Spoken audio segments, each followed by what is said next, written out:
Hello everyone, welcome to this video series on database management system. So in this video, I'm going to discuss about the conclusion of module 4. Okay, so over the past several videos, we have seen different things which are related to module 4, which is database design. Okay, so first we started with normalization. We have seen what is normalization and why do we do normalization. Okay, and you have seen the anomalies that occur because of redundancy in a database, right? Okay, and then we have seen what's a functional dependency, and also we have seen an example for how to find functional dependencies when you are given a relation. Okay, and maybe some initial set of FDs.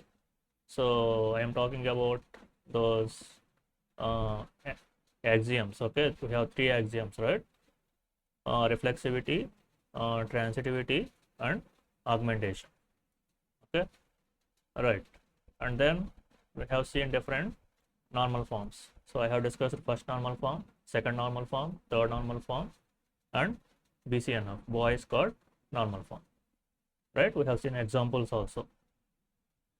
And then whenever we normalize, we decompose the tables, right?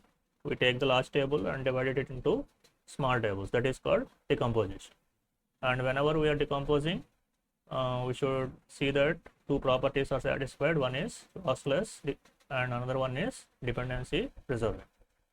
Okay, and finally we have seen whenever you are given a relation and a set of FDs, how to make that relation into a bring that relation into a particular normal form. Okay, here we have seen a very large example where we converted the given relation into second normal form, then third normal form, and BCN.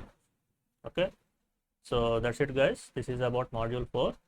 So see you again in module 5. Thank you.